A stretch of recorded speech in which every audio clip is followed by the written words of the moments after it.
আসসালামু আলাইকুম রহমতুল্লাহি ওবারাকাতু। সবাই কেমন আছেন? আশা করছি অনেক ভালো আছেন। আমরাও আপনাদের দোয়ায় আলহামদুলিল্লাহ অনেক ভালো আছি। আজকে আমাদের গন্তব্য হচ্ছে সুদূর দিনাজপুর। আমরা দিনাজপুর যাচ্ছি একটি প্রোগ্রামে। আমার সাথে রয়েছে কলরবের জনপ্রিয় শিল্পী আহনাফ খালিদ এবং নাসরুল্লাহ ইরফান।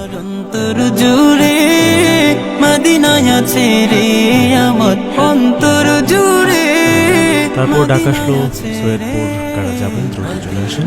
আমরা চলে গেলাম।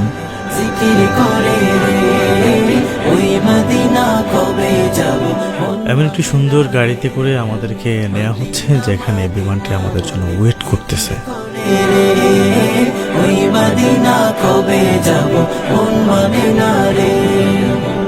গিয়েছে একেবারে সোনার মদিনা, তার মনে আর কোনো দুঃখ রইল না, তার মনে আর কোনো দুঃখ রইল না।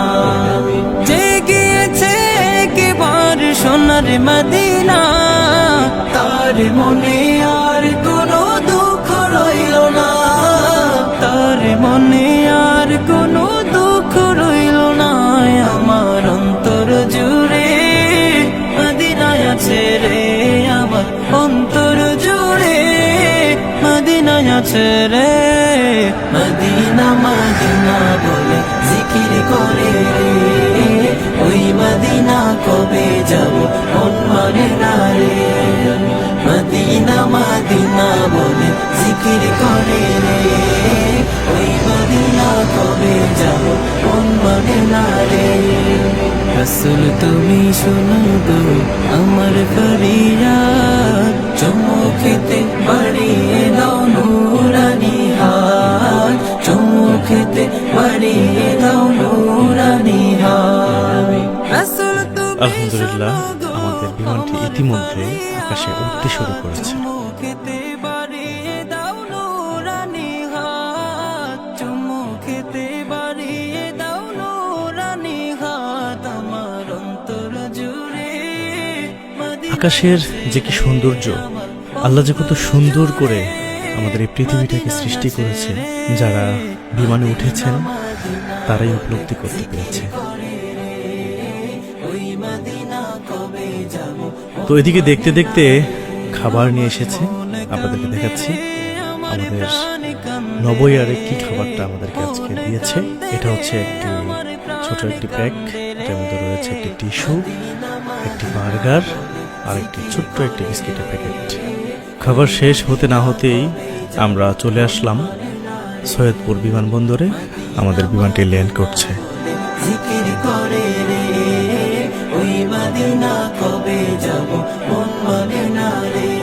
এর মধ্যে গাড়ি চলছে, আর এদিকে আমাদের আহনাফ খালিদ আর নাসরুল্লাহ ইতিমধ্যে ঘুমিয়ে পড়েছে। আমরা আস্তে আস্তে প্রায় সন্ধ্যা হয়ে গেল। আমরা মোটরসাইকেলে করে আমাদেরকে নিয়ে যাচ্ছে প্রোগ্রাম স্থলে।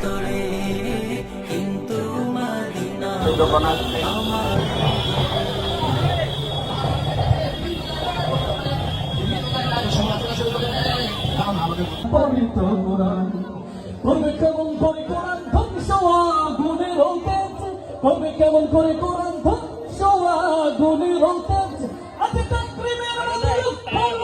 কিন্তু সারা আমরা নবীজি সাল্লাল্লাহু আলাইহি সাল্লামের পুরা জীবনী নিয়ে উনি কি করেছেন, ওনার দিক নির্দেশনা, উনি কি করতে বলেছেন, উনি কিভাবে জীবন যাপন করেছেন, আমরা যদি ওনার জীবনী নিয়ে আলোচনা না করি, আমরা কিন্তু ওনার দেখানো পথে চলতে পারবো না। আমাদের কাছে এই জিনিসটি আমাদের সিদ্ধান্ত নিতে হবে যে অনেক বিতর্ক থাকবে। 10টা মানুষ এক জায়গায় থাকলে বিভিন্ন রকম কথাবার্তা বলবে, বিভিন্ন রকম তর্ক বিতর্ক জড়াবে, কিন্তু আমাদের ধর্ম একটা